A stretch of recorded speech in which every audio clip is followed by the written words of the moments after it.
Hello, I'm your host Justin. Today for our weekly book review, we're reviewing The World of Darkness Vampire Netherworld by Richard Lee Byers.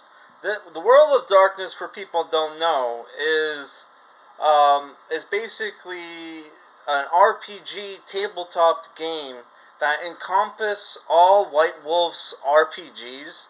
So they have various RPGs like Vampire the Masquerade, Werewolf the Apocalypse, and Mage the Ascension, which today we're reviewing Vampire Netherworld, which is set in the Vampire Masquerade universe.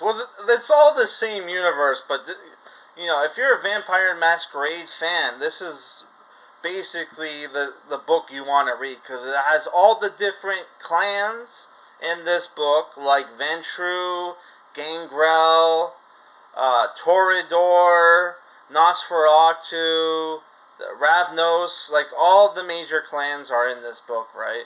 And you even get the see one of the werewolf clans, which is called Bone Gnawers, right?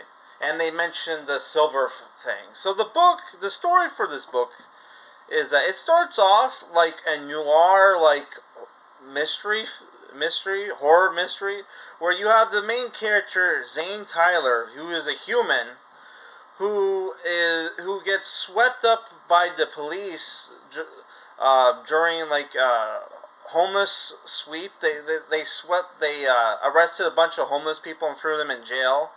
And while in jail, Zane Tyler encounters Sartak, who is a Mongolian vampire who's over 800 years old, who for the last 8 years who's been pretending to be a homeless man, breaks out of jail. Zane Tyler follows him out and decides to ask him for his help to find out who murdered his girlfriend, Rose, who he only knew for 2 months, who died in very mysterious circumstance on a beach that they were they spent the night at, right? While they go on their adventure, they encounter ghouls who are servants of vampires, giant rats, crazed dogs, werewolves, and different members of the vampire clans, right? Which the different vampire clans, you got Ventru, which are like the Blue Bloods who created the Masquerade, right? You have Ravnos, who are like the spellcasters, Gangrels, which if you're a wrestling fan, you know there's a wrestler called Gangrel. Gangrels are like the shape-shifting beast-style werewolves. You have Nosferatu, which are the stealthy vampires who look pretty much like the Nosferatu vampire from the 1930s, or was it 1920s Sonic film, right? And you have the did I say them all? I probably missed some. Oh, you have the Toreadors, which are like the hippies, liberal hippies, and I think there's one called the Bruja. I don't remember. Yeah, so you have this horror mystery going on, and it turns into an action book, uh, action book, right? Where there's lots of action in this book. You like while they're investigating a dog fight, uh, some kind of uh, some kind of like psychic, which the main bad guy of this book is a psychic who might be a mage. I do not know enough about the Vampire the Masquerade universe to figure out if the guy's a mage. But the guy has a lot of fucking powers, man. He can create ectoplasmic body and turn himself into different things, like a gargoyle that he uses to hunt and kill people, right? Um, which in the book they find out that Rose, there's something weird about Rose because Rose has a lot of doppelgangers. One of which is a vampire, but is like a storybook vampire where she can have sex, because like the vampires in Vampire the Masquerade are a lot like the Anne Rice vampires, where they don't have sex. She can turn into a giant bat, which not even like like the elders of the gangrels can do that, right? Yeah. So yeah, the book is I liked it. There's lots of action. The dialogue, for the most part, was decent, right? The main villain was pretty cool. He was like a very American Psycho-esque character, where he was like um, where he was very vain. He's power hungry. He was able to like um, and he was able to like and graduate him. I don't know the word.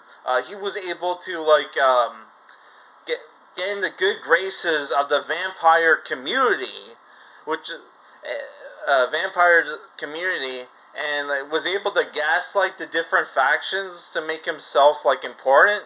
And so he's able to send like the vampire lackeys after our main characters, despite being a human, right? Which was pretty cool. I enjoyed the book, but like some problems with the book. One, which the book is like 330 pages. It has a very abrupt ending. It has a very abrupt ending. Would have been nice.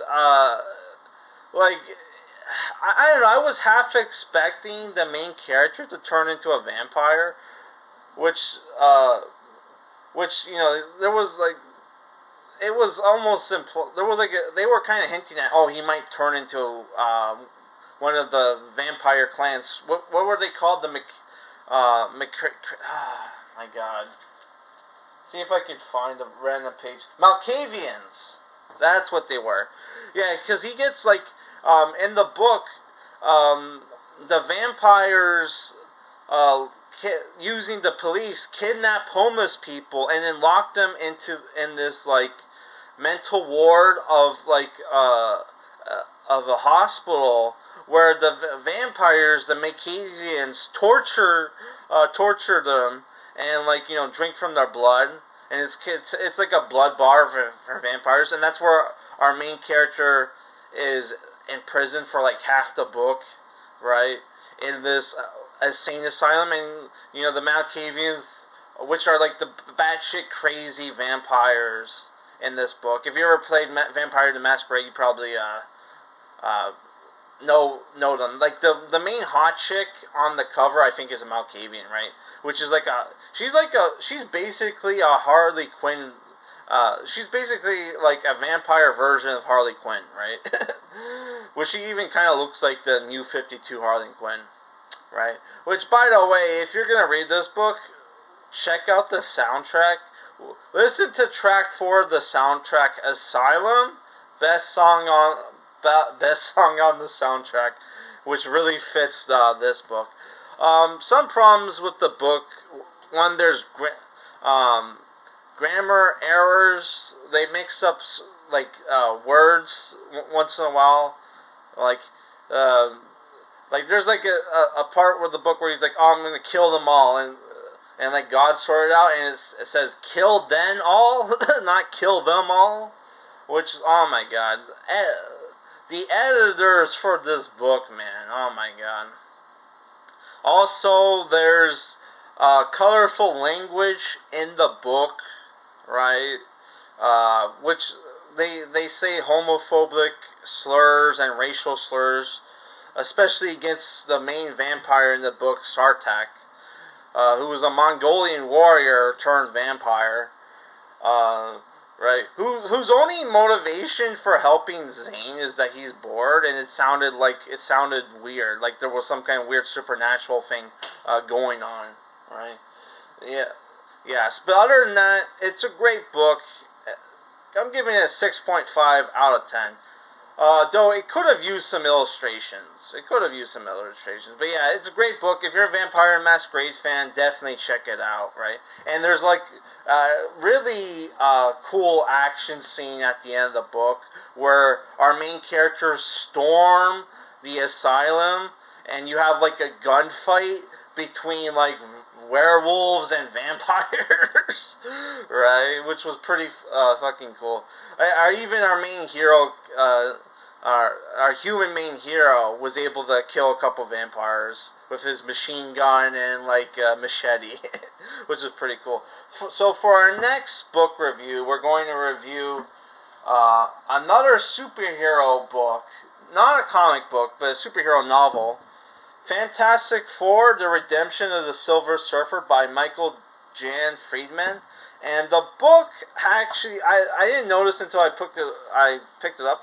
I looked inside, but it has illustrations by George Perez. So let's see if I can find. So I don't know if you can tell. But yeah, it has illustrations by George Perez, which they even says here. Yeah, George Perez did the illustration. So R.I.P. Yeah, so this is going to be our book review for next week, and then we're going to review the next Wheel of Time book, whatever that is. I know what it is. I just I don't have the name off the top of my head.